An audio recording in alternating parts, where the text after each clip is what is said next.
En algún momento yo narré acerca de un samurái, un japonés muy sabio, que va caminando por el bosque con uno de sus mejores discípulos.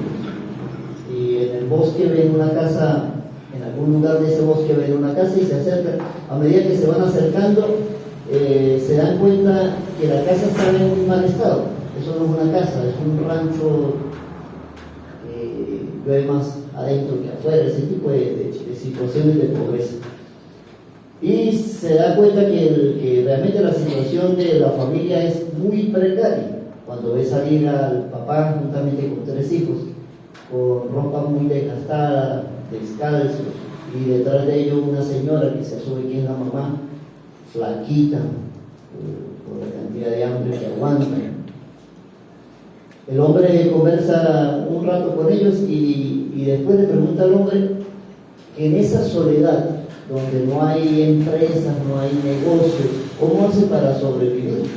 ¿Cómo no han muerto de hambre? Y el dueño de la casa le dice que ellos tienen una vaquita y que la vaquita es la que les permite sobrevivir, que a la semana da cierta cantidad de leche, la mitad de la leche la venden, la otra mitad hacen queso y con eso hacen algunos trueques de comida y con eso se logran sostener. El sabio conversa otro rato, se despide y salen de la casa juntamente con el discípulo. Cuando están a cierta distancia, le dice al discípulo, el maestro dice al discípulo, vaya y busque ese piazo de vaca y lo lanza por el despeñadero, que se mate ese piazo de vaca. El discípulo se sorprende y dice que cómo es posible, que qué corazón tan duro, que cómo se le ocurre hacer algo de eso. El maestro dice, usted es mi discípulo, ¿sí o no? El discípulo, siendo muy obediente, agacha la cabeza y va. Con todo el dolor de su alma agarra la vaca y la tira por el despeñadero. Y se van. Pasan unos 4 años, la conciencia no deja al discípulo vivir. Triste, melancólico por lo que, más alcohólico que. Por lo que el maestro en aquel momento le indicó. Ya no pudiendo con su conciencia, regresa a ese lugar después de 4 años. Cuando empieza a caminar de regreso, empieza a ver que la situación no es la misma. De una vez entra, hay árboles frondosos, muchos árboles frutales, muchas vacas, muchas ovejas. Y cuando ve la casa ya no es un rancho, es una casa impresionante. Peor el cargo de conciencia, porque el muchacho está pensando que esa gente tuvo que vender su casa para poder sobrevivir, que ahora otros están viviendo ahí. Cuando llega a la casa, pregunta por el dueño de la misma, y cuando sale un señor gordito, muy hermoso, y el hombre le pregunta por el dueño de aquella casa. El hombre le dice, soy yo. Y el muchacho le pregunta, ¿y qué pasó? ¿Por qué la transformación? El hombre dice, cosa que yo sé que usted ya sabe cómo termina la historia. El hombre dice, pues mire, no sabemos qué pasó. Lo cierto es que nosotros dependíamos de una vaquita. Un día le pasó algo y se fue por el despeñadero. Se fue por el despeñadero. A partir de ese momento, nosotros tuvimos que buscar otras opciones para sobrevivir. Y empezamos a entender que teníamos talentos, capacidades que nunca habíamos desarrollado por la dependencia que teníamos de ese piazo de vaca. Y ahora nuestra vida, nuestro entorno cambió. Este es el punto. Los malos tiempos no necesariamente vienen para destruirnos. No necesariamente vienen para destruirnos. Si usted lee con atención entre líneas, usted puede ver las oportunidades de parte de Dios que se pueden desarrollar en medio de las crisis. Se pueden desarrollar potencialidades que usted nunca supo que tenía, nunca vivió, no había descubierto hasta ese momento. ¿Por qué yo le digo eso? Por lo que yo les quiero decir esta mañana. Porque esta mañana lo voy a aburrir, mire, esta mañana le voy a dar un discurso histórico como usted no tiene idea. Eso se lo digo porque los hijos de Dios poseemos las capacidades a través del Espíritu Santo y la bendición de Dios de progresar. ¿Sí me escuchó? Miren, los hijos de Dios, todo hijo de Dios, por cuanto tiene al Espíritu Santo. Está capacitado a través de la bendición de Dios de progresar, de crear, de desarrollar grandes ideas.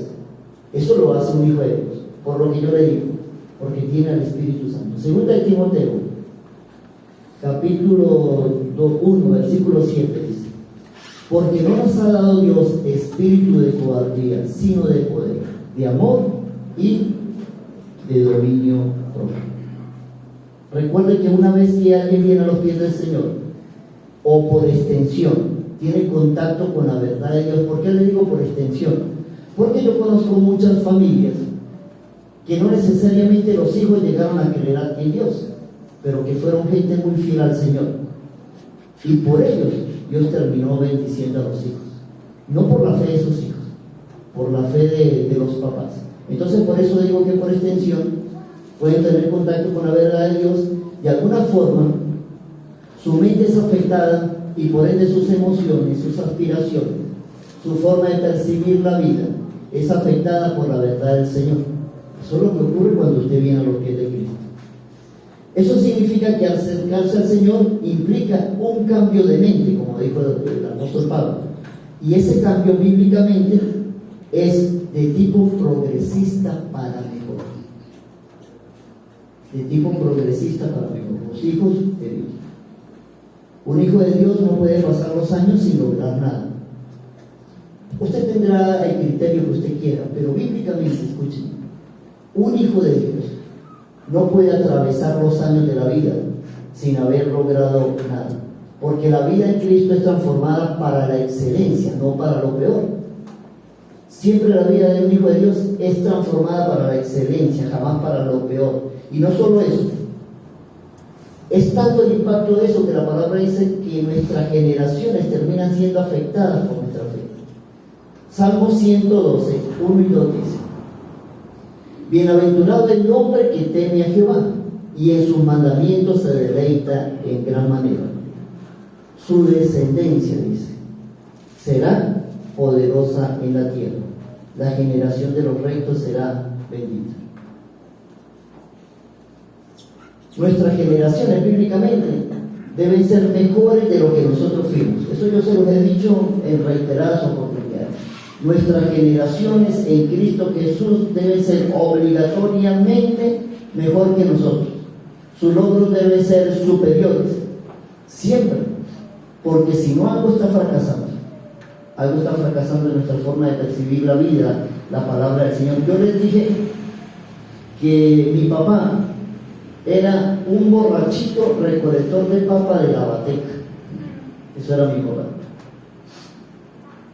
Por alguna razón, él no logró estudiar la primaria, solo sacó segundo grado de primaria. Yo le escuché en muchas ocasiones decir cómo logró estudiar el segundo grado. Él decía que para comprar sus cuadernos tuvo que vender una gallina piroca que tenía. Así compró sus cuadernos y logró sacar su segundo grado. Listo, eso fue todo el estudio que papá tuvo. Segundo grado, no pudo estudiar más. Se viene a la bateca para Venezuela, aquí consigue del Señor, alguien le predica, reconoce al Señor como el Señor de su vida, literalmente deja licor, aprendió el arte de la construcción, de la carpintería, fue un gran predicador, un gran maestro, solo con segundo grado. Después nace su hijo más hermoso, Dios. Que la envidia es pecado, el Señor le tiene un problema en el corazón. Yo aprendí lo que papá sabía. Desarrollé el arte de la construcción. Fui a un instituto bíblico, gradué en la universidad, cosa que papá no pudo. Porque es lo que la palabra del Señor dice, que así debe ocurrir. Y actualmente estoy procurando que mis generaciones sean mejores, porque es lo que el Señor dice que debe ocurrir. Adrián está en la universidad, lo estamos apoyando para que aprenda inglés, para que sea árbitro de voleibol internacional y usted lo vea en unas olimpiadas. No estoy bromeando, ¿cierto? La palabra del Señor dice que en Cristo Jesús sus generaciones deben ser mejores. Si no, algo no está cuadrando. Algo no está cuadrando. En mi humilde opinión, si un hijo de Dios no avanza del lugar donde Dios lo consiguió, algo no está bien. Porque un hijo de Dios evoluciona, crece como persona, crece como hijo, crece como padre, crece como esposo, crece emocionalmente, crece económicamente, crece intelectualmente. Porque nosotros tenemos la mente de Cristo, dice la palabra del Señor. Para un hijo de Dios, la idea venezolana de yo nací en el rancho, me crié en el rancho y muero en el rancho, es una absoluta expresión de derrota que no está en los labios de un hijo de Dios. No puede, bíblicamente no puede. Ahora, no le estoy diciendo que vivir en un rancho es malo. El problema es acostumbrarse a él, en Cristo Jesús. Si usted puede mejorar su vida, no le tema eso, siervo, mejórela. Procure no irse por allá bien, pero cada vez que usted pueda mejorar su vida, mejórela. Lógicamente que es una cuestión de equilibrio, ¿no? Para tener cuidado de no perder el rumbo ni la esencia o la razón real de la vida. Porque la razón real de la vida no puede ser solo tener dinero y darse lujos.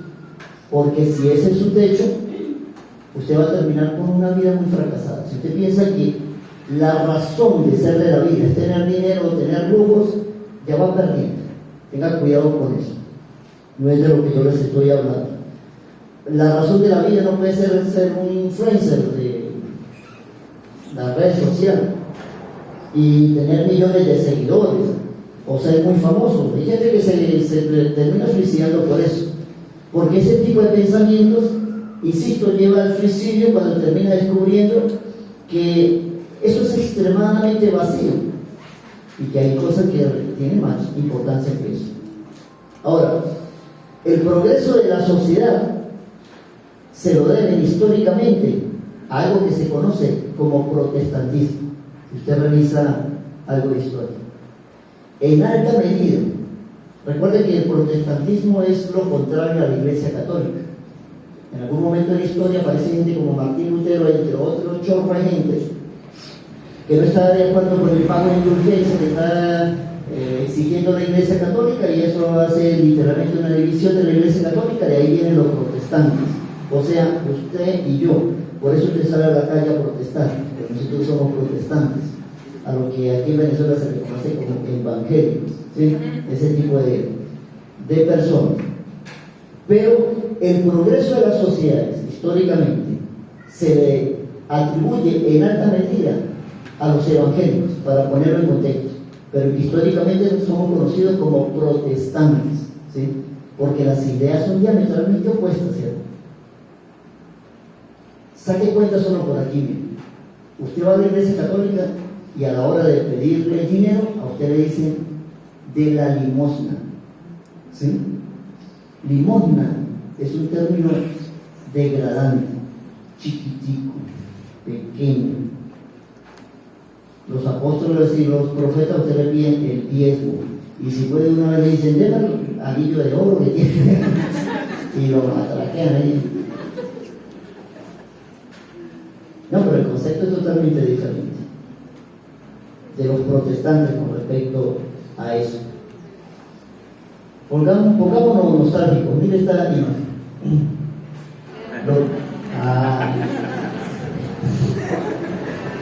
Yo sabía que decía también nostálgico. Billete 100. Hay muchachos que ni lo recuerdan, pero no saben ni siquiera que es un billete venezolano en ese tiempo. Lo que conocen son los pesos. Pero eso existió en algún momento en Venezuela. Los billetes de 100, los marrones. Yo esto se lo conté en cierta ocasión. En el Instituto Bíblico Benecer yo tuve un profesor llamado Pedro Escalona, para ese momento director del IBE. Un hombre muy sabio, muy inteligente, muy de Dios. Los muchachos de del instituto acostumbraban a ir a la iglesia con él, la iglesia del Buen Pastor, allá en San Cristóbal. Uno de los muchachos notó que a la hora de sacar a los niños a la escuela dominical, Pedro Escalona sacó un billete de 100 y se lo dio a la niña y le dijo para que dieran la ofrenda. Pero es que para ese momento un billete de 100 era plata. Pedro Escalona saca el billete de 100 y se lo entrega a su hija y le dice para la escuela dominical. Terminando el culto, el muchacho le pregunta a Pedro Escalona por qué hace eso. Y Pedro Escalona le dice que él está enseñando a su hija que para el Señor siempre debe ser lo mejor. Los billetes rotos usted se los queda y los gasta usted.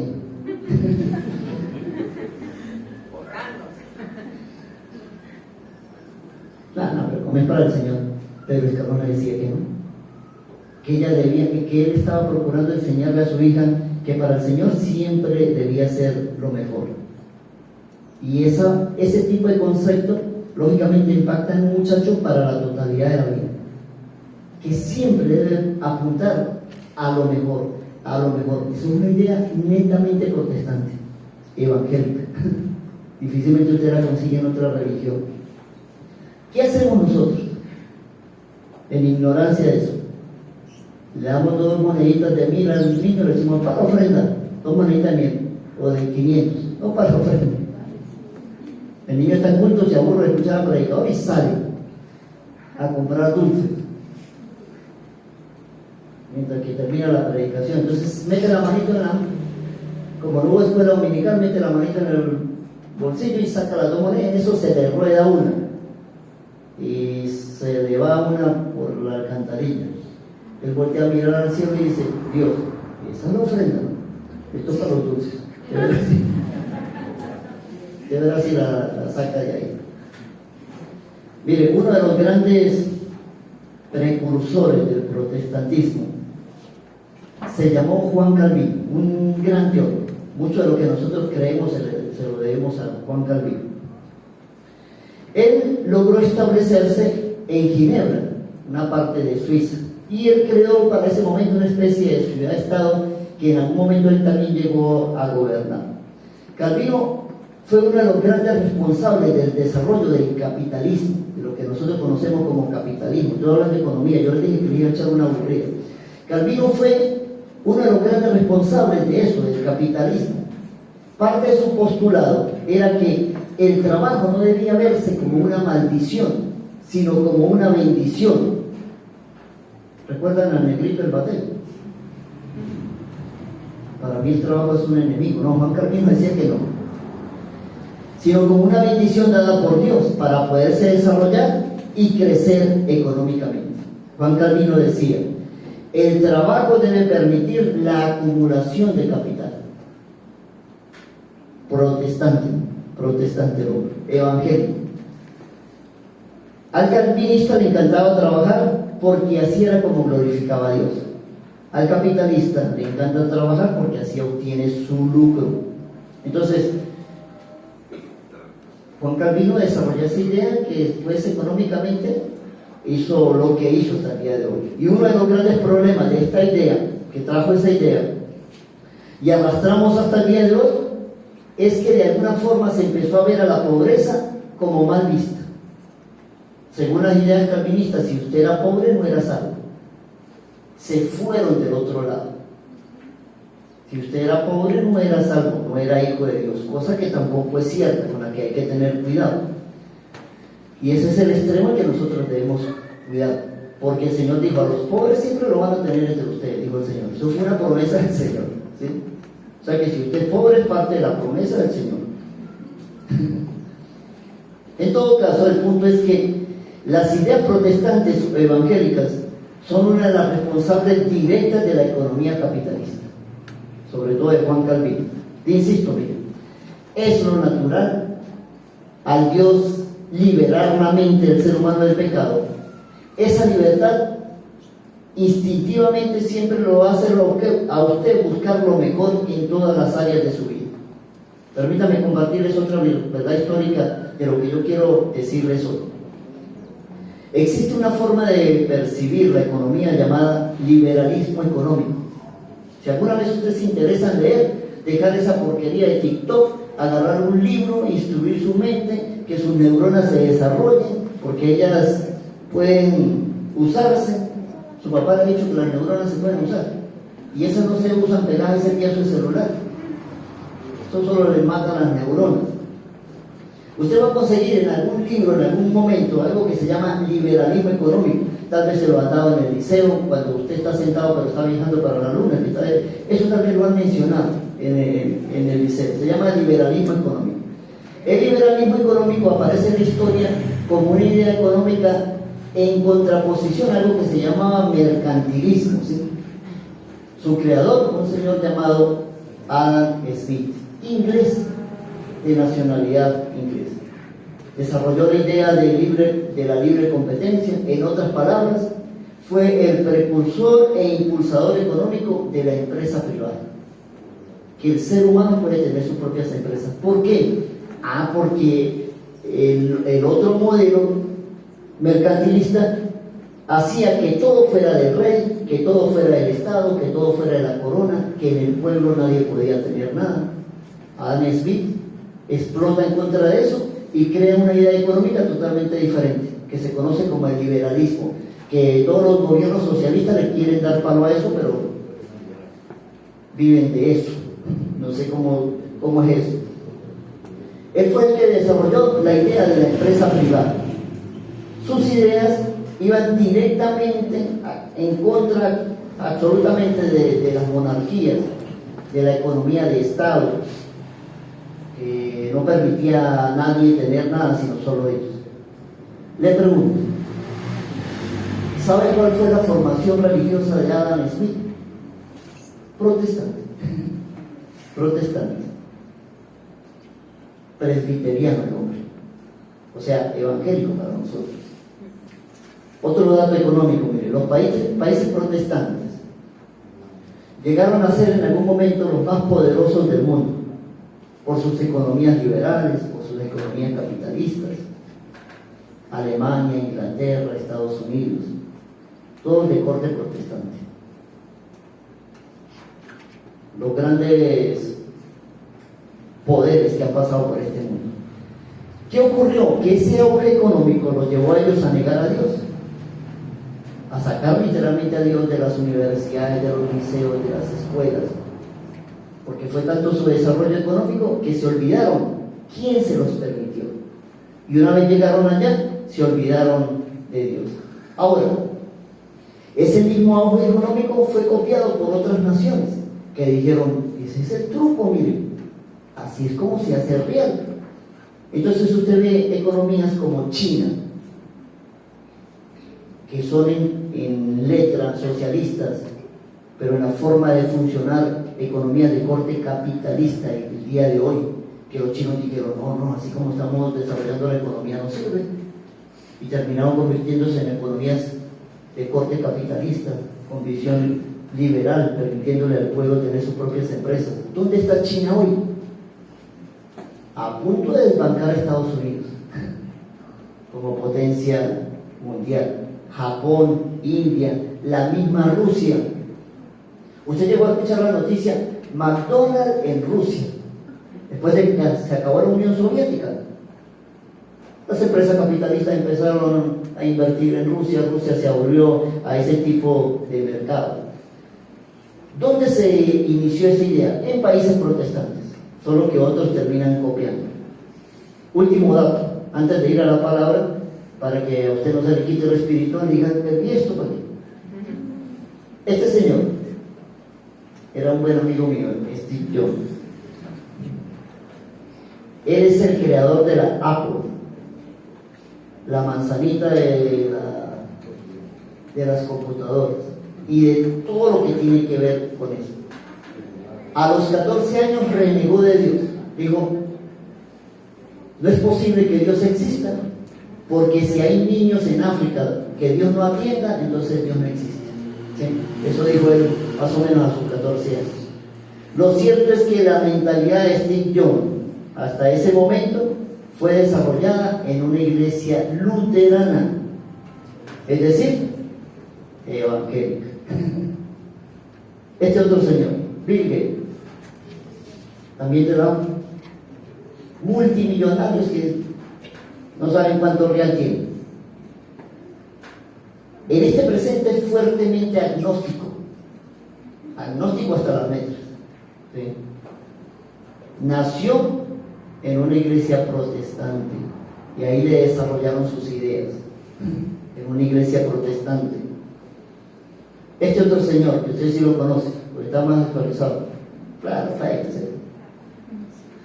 Mark Zuckerberg, supongo, judío mesiánico el hombre, peor, judío mesiánico, pues los israelitas para los negocios es una cosa impresionante. Otro señor multimillonario, el más viejito de los dos que aparecen ahí, que está de este lado de tal, Warren Buffett, multimillonario, se ha descrito actualmente como agnóstico. ¿Sabe dónde están sus raíces? Presbiteriano, evangélico, pero multimillonario. El último, para ayudarlo, porque este es un católico, Jeff Bezos, el dueño de Amazon. Su nombre dice que está amasando riquezas, por eso se llama Amazon, la empresa, haciendo plata como usted no tiene idea. Son gente multimillonaria. Cubano el hombre, bueno, él no, su papá. No, realmente no sé si él nació en Cuba y cuando llegaron a Estados Unidos él estaba pequeño o nació en Estados Unidos, pero su papá cubano, por la situación de Cuba, una dictadura socialista, comunista, se dirigen a Estados Unidos. Cuando llegan a Estados Unidos, iglesias evangélicas le tendieron la mano al papá de Jeff Bezos. Y en Estados Unidos el hombre dijo, aquí hay oportunidad, porque el papá de Jeff Bezos reconoció algo de Estados Unidos. Estados Unidos tiene la característica de permitir que sus ciudadanos estudien y ese estudio les permite desarrollarse económicamente. Lógicamente que son católicos, pero el chiste de esto es que el entorno donde ellos desarrollan sus economías son protestantes, ¿sí? Porque Estados Unidos hasta el día de hoy ha tenido solo 2 presidentes católicos, hasta el día de hoy, nada más, el resto evangélicos hasta las metras. Mire, las grandes fortunas, las grandes corporaciones, los grandes talentos intelectuales, si no todos, porque mentiría si yo digo que son todos, en su gran mayoría están en manos de judíos o protestantes, o judíos o protestantes. Ahora, yo conozco hijos de cristianos, los conozco de primera mano, hijos de cristianos que Dios los dotó de grandes capacidades por amor a su padre, asumo yo que debe funcionar así. Por amor a sus padres, Dios les permitió desarrollar talentos, capacidades, mejorar su situación económica, porque sus papás le sirvieron cabalmente al Señor. Una vez que ellos crecieron, agarraron esos talentos y capacidades y están haciendo desastres o hicieron desastres con ellos, pensando que eso les pertenecía, cuando fue Dios quien se lo dio como una bendición por lo que fueron sus padres. Las grandes naciones protestantes agarraron las riquezas que Dios les dio y le han dado la espalda a Dios, como si ya no necesitaran de Dios. Así funciona. Los grandes multimillonarios crearon grandes ideas, como esta gente que yo le mencioné, grandes negocios. Una vez que amasaron su fortuna, le dieron la espalda a Dios, como que ya no lo necesitan, y se olvidaron quién es el que lo permite. Grandes artistas iniciaron sus carreras en las iglesias cantando en un culto aquí dominical, como Eliú tocando la batería.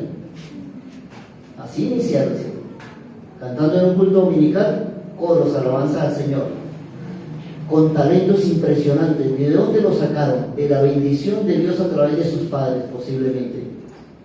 Una vez que se dieron cuenta qué podían hacer con esos talentos, literalmente, como hizo la marrana, voltea el rabo y se fueron a otro lado. Y empezaron a agarrar eso y usarlo para su propio provecho, para destrucción de otras generaciones, de sus propias vidas, diciéndole a Dios que ya no lo necesitan. Una empresa hizo un sorteo porque quería construir una casa para alguien de un barrio muy pobre.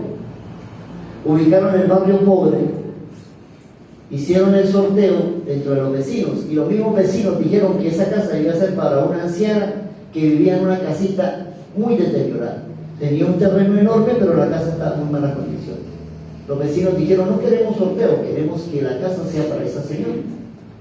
Efectivamente, la constructora hizo esa casa, una casa impresionante, un jardín con piscina, todo lo que usted se puede imaginar de las mejores comodidades que puede tener una casa. Terminada la casa, todavía estaba en pie el ranchito donde la señora vivía. Una vez le entregaron las llaves a la señora, los maestros que estaban construyendo la casa le dijeron a la señora: bueno, señora, ya tiene su casa nueva, vamos a proceder a derrumbar el rancho para que esto no se vea feo. La señora dijo: no es posible demoler esa casa, porque ahí siempre voy a recordar de dónde me sacó Dios. No se olvide de dónde lo sacó Dios, pues a Dios usted no lo necesita una vez. Escuche lo que el Señor dijo a su pueblo en Deuteronomio 8, 11 al 14. Cuídate de no olvidarte de Jehová tu Dios, para cumplir sus mandamientos, sus decretos y sus estatutos que yo te ordeno hoy. No suceda que comas y te sacies, y edifiques buenas casas en que habites, y tus vacas y tus ovejas se aumenten, y la plata y el oro se te multipliquen, y todo lo que tuvieses se aumente, y se enorgullezca tu corazón, y te olvides de Jehová tu Dios, que te sacó de tierra de Egipto, de casa de servidumbre. Moisés le dice: Dios nos va a bendecir, pero cuídese de no olvidarse de Dios, de donde Dios lo sacó. La posibilidad de que un hijo de Dios o sus generaciones puedan crecer económicamente son muy ciertas, muy reales, por lo que yo les vengo explicando esta mañana. Cuando usted y yo decidimos venir a los pies del Señor, nos hacemos herederos literalmente de todo cuanto nuestro Padre posee. No es una cuestión de teología la prosperidad, porque usted sabe que eso a mí no me gusta, sino que es lo natural que debe ocurrir con los hijos de Dios, porque son dueños de la riqueza que le pertenece a su papá. Yo no predico esto, pero yo sí lo creo. ¿Me escuchó? Yo no predico esto, yo lo creo y lucho por vivir. Deuteronomio 28, 13 y 14.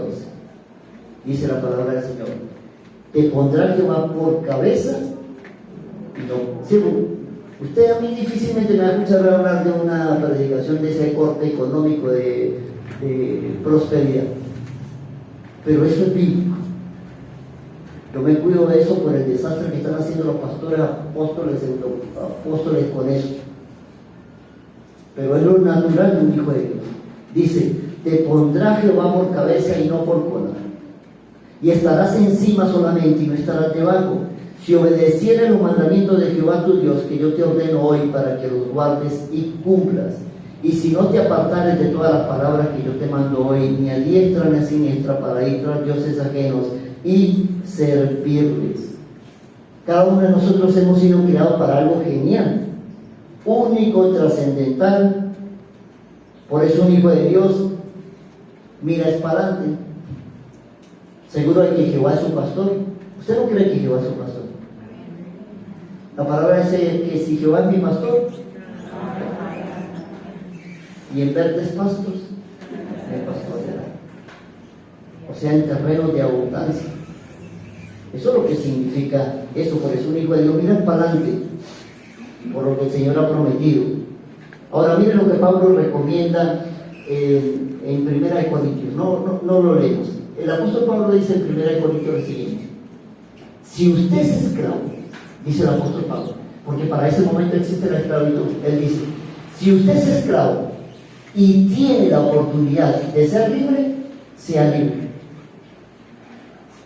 Porque si usted es esclavo y tiene la oportunidad de ser libre y dice: yo me conformo con esto, un hijo de Dios no tiene mente conformista, tiene que salir de esa situación de esclavo e ir para mejor. Si puede, dice el apóstol Pablo, hágase libre.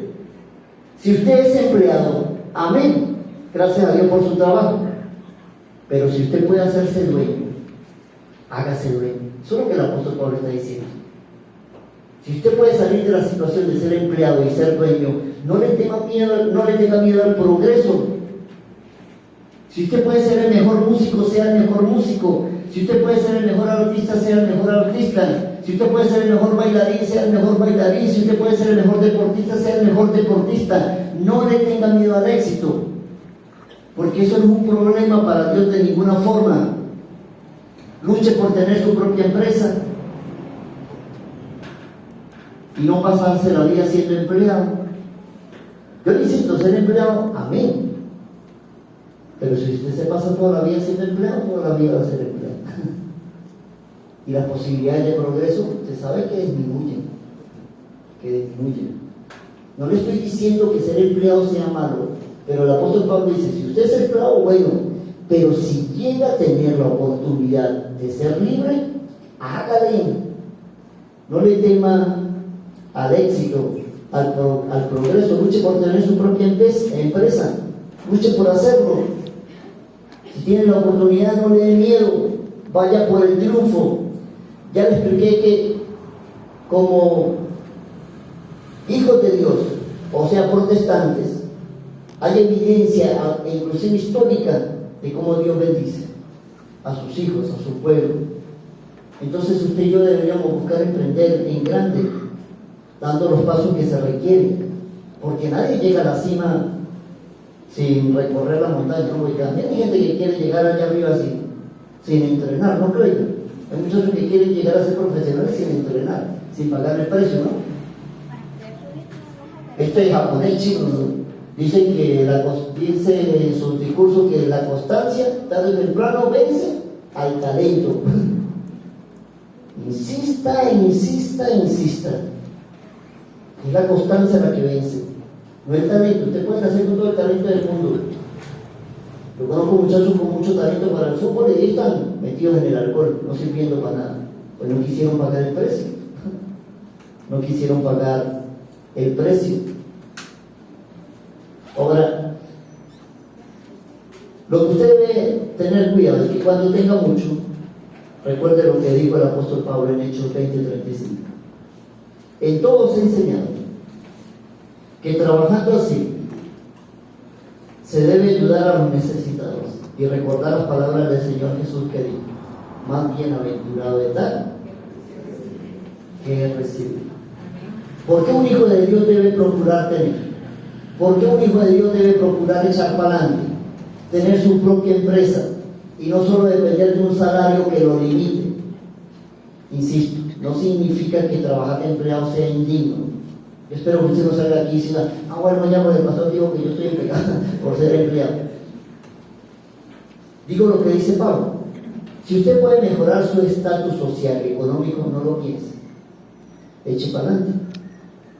Si usted puede experimentar el enorme placer de crecer económicamente, eso le va a dar la oportunidad de ayudar a otros en situaciones extremas que otros sin recursos no pueden. Funciona así, de feo, pero así es. Que el otro necesita una medicina y uno, viviendo del sueldo, uno dice: no puede. Y está el que tiene progreso económico y dice: no, yo sí puedo echarle una mano. Abre puertas, desarrolla amigos. Bueno, todos los amigos que llegan por eso son amigos interesados. El que tiene, dice el apóstol Pablo, puede tener la bendición de ayudar a otros. Y él dice: más bienaventurado es dar que recibir. Y escúcheme, usted como hijo de Dios puede acostumbrarse a ser mendigo, a que todo el tiempo le den. Usted puede acostumbrarse a ser mendigo, pero jamás va a experimentar la bienaventuranza de poder ayudar a otro. El apóstol Pablo dijo: siempre es más bienaventurado dar que recibir. Ese es el versículo de los boxeadores. Más bienaventurado es dar que recibir. Un hombre llamado Juan tiene un hermano multimillonario. Ese hermano, para Navidad, le regaló un carro de esos últimos modelos, esas cosas que usted necesita mucho billete para tener. Y a la hermana de Juan, que tiene mucha plata, le regaló ese carro para una Navidad. El primer día de trabajo, Juan es un empleado, llega Juan a la empresa con su carro, así todo hecho, todo pavorreal, con las plumas extendidas, echando lujo por el carro que su hermano le regaló, y lo lleva a la empresa para que todo el mundo se entere del carro nuevo que él tiene y que su hermano se regaló. Cuando sale ese día del trabajo, ve que hay un niño parado frente al carro observándolo, un niño, eso que uno llama niños de la calle. El niño lo está mirando.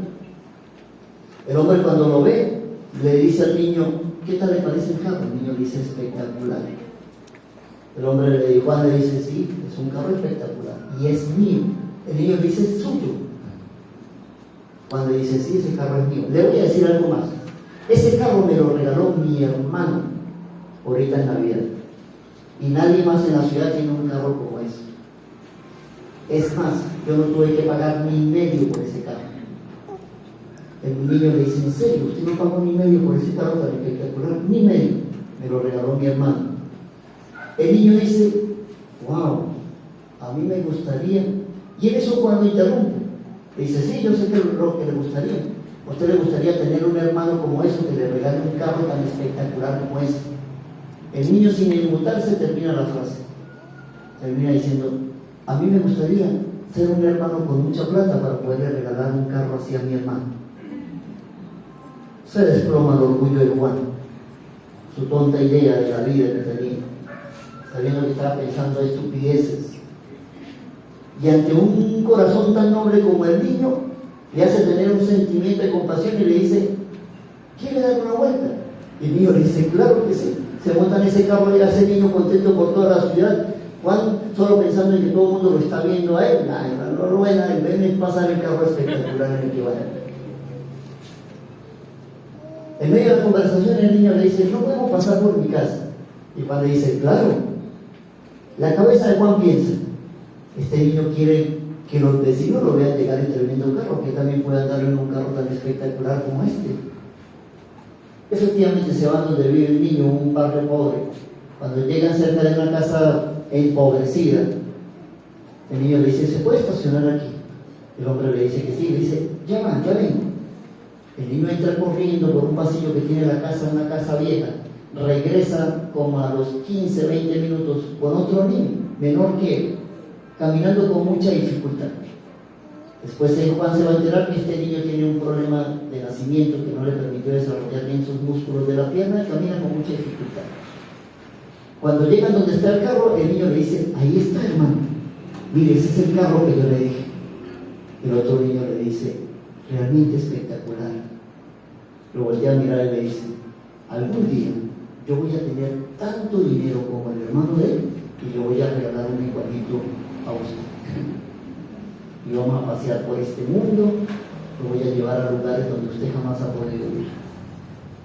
El apóstol Pablo dijo que es más bienaventurado dar que recibir.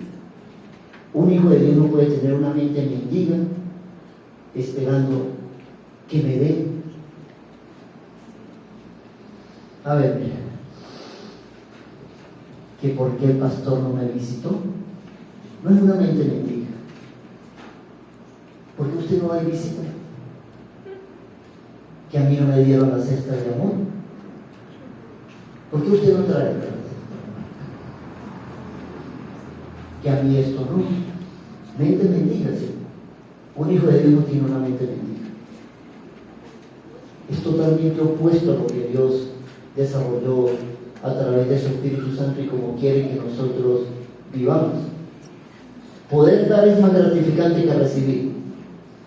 Si recibe, agradezca, pero si puede avanzar económicamente en todas las áreas y puede ayudar a otro, es muchísimo mejor, porque más bienaventurado es dar que recibir.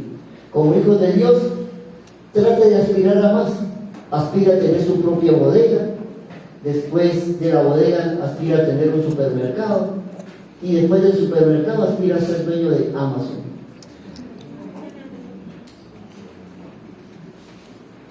Pero si usted se ríe, no lo está creyendo. Escúcheme, procure tener su propia bodega, después vaya por su supermercado y después vaya por Amazon, porque solo la gente que sueña y cree que en Dios es posible, lo terminan haciendo posible. Ahora, todo esto yo se lo he dicho porque es una realidad para un hijo de Dios, el hecho de ser bendecido en una forma económica muy especial, y las posibilidades que usted y yo tenemos de desarrollarnos económicamente son infinitas en el Señor, y yo lo creo firmemente. Ahora, una vez esté creciendo económicamente, haga dos cosas. Primero, no saque a Dios de la ecuación, no lo sáquese. Una vez que usted esté desarrollándose económicamente, cuídese de no sacar a Dios.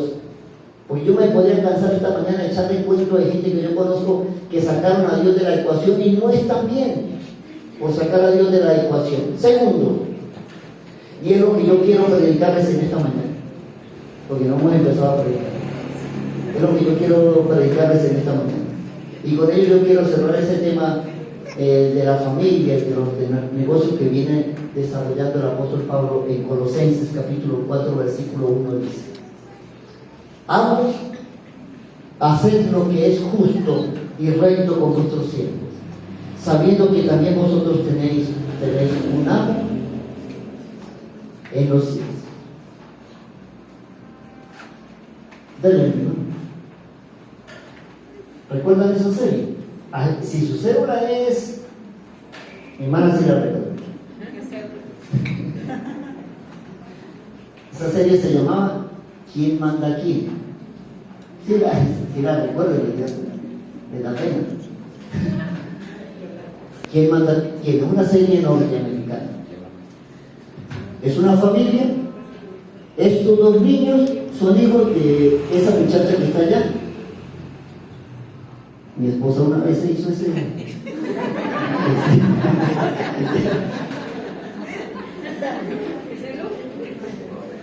Se llamaba El León. Estos dos, pero ustedes también se hicieron, se pueden revisar fotos y ustedes también se hicieron ese año. No, esa cosa, ese merecimiento. Esas dos niñas son hijas de aquella señora. Y ese señor no es el papá, es el servicio de quien cuida la casa, de quien la limpia, quien hace la comida.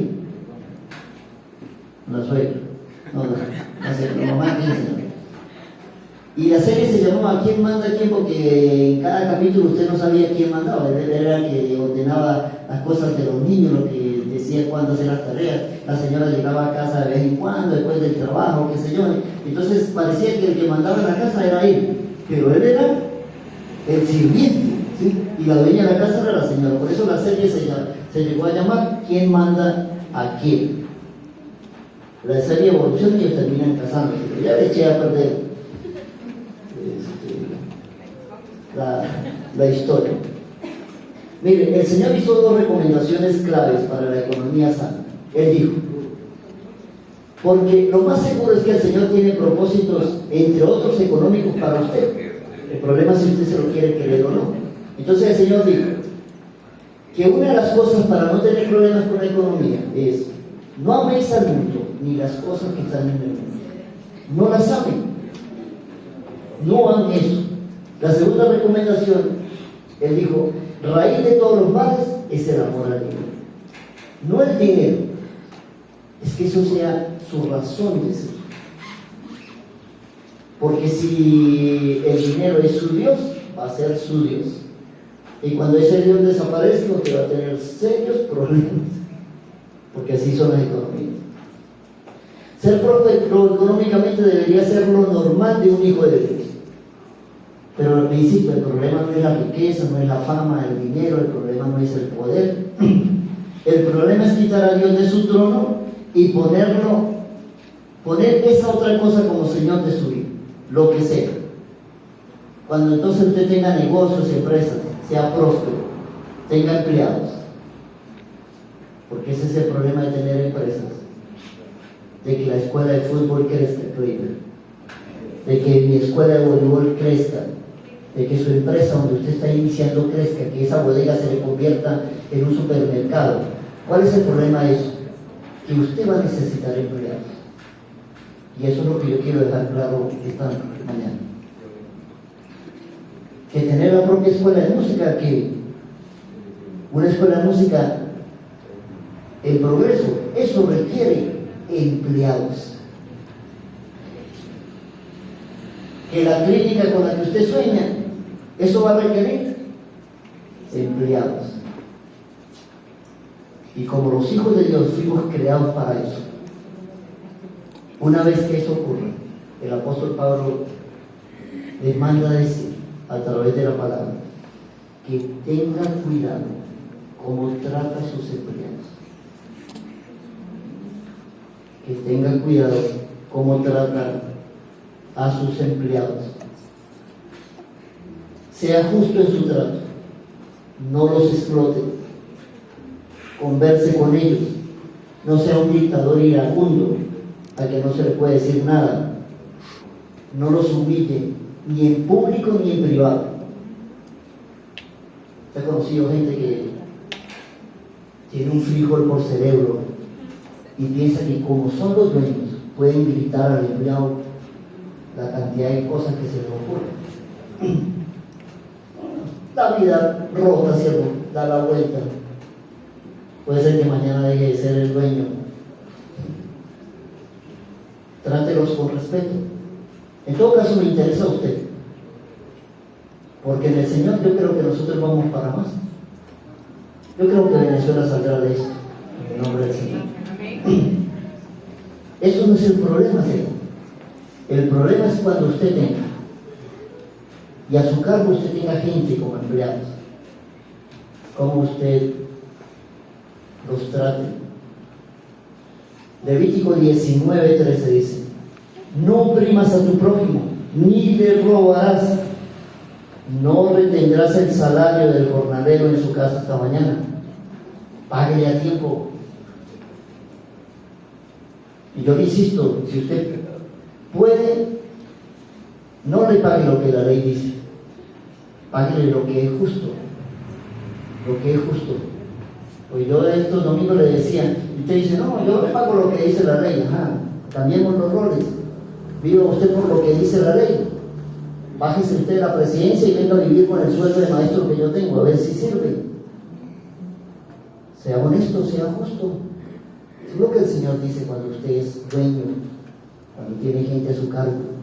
Si no puede más, bueno, está bien, pero trate de dar siempre lo mejor a la gente que usted tiene a su cargo. Pablo deja algo muy claro. ¿Quién es el que en verdad manda? ¿Quién manda a quién? ¿Quién es el que en verdad manda? El apóstol Pablo dice: recuerde que usted tiene un amo en los cielos, al que usted le va a rendir cuentas, y él es el que realmente manda. Solo somos administradores.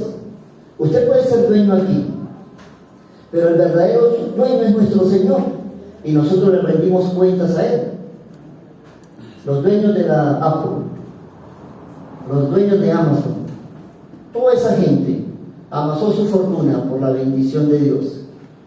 Ahora se creen dueños, creen que pueden humillar a todo el mundo, pasarle a todo el mundo por encima. Se les olvida que Dios los colocó solo como administradores, y tarde o temprano estarán delante de su presencia rindiendo cuentas por aquello que Dios los puso a administrar. Y de ahí el cuidado que nosotros deberíamos tener con eso. Como hijos de Dios, las posibilidades de desarrollarse y de tener crecimiento económico son muy ciertas.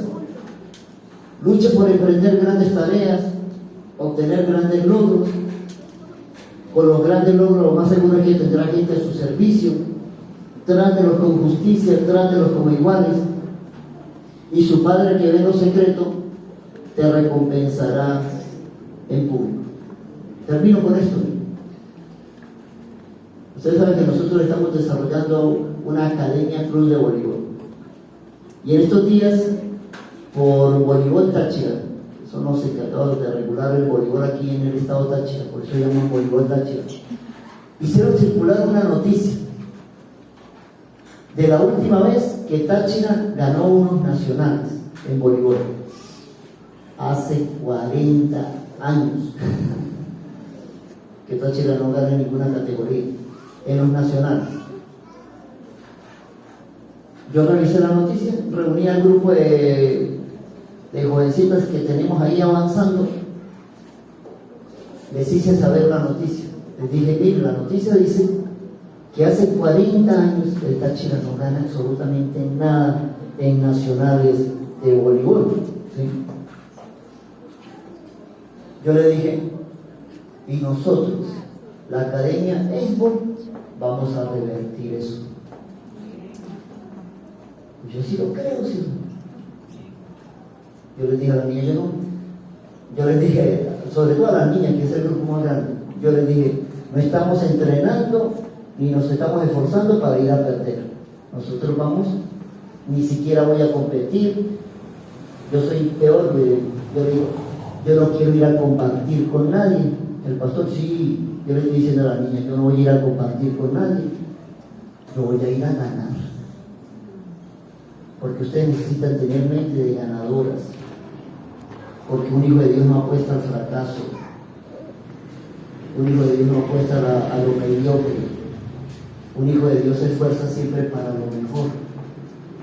Y yo les dije a las niñas, el día que aparezcamos, por lo menos en el periódico La Nación, diciendo, el 80% de las jugadoras que ganaron los nacionales en minibol y infantil pertenecen a una academia llamada Béisbol, nosotros le vamos a decir, Señor, la gloria es suya, pero la bendición es mía. La gloria es suya, porque una vez que Dios lo lleve a usted a donde Él lo quiera llevar, no se olvide quién lo puso. No se olvide quién es profesor, porque es Dios quien bendice. Amén. Estemos de pie, por favor.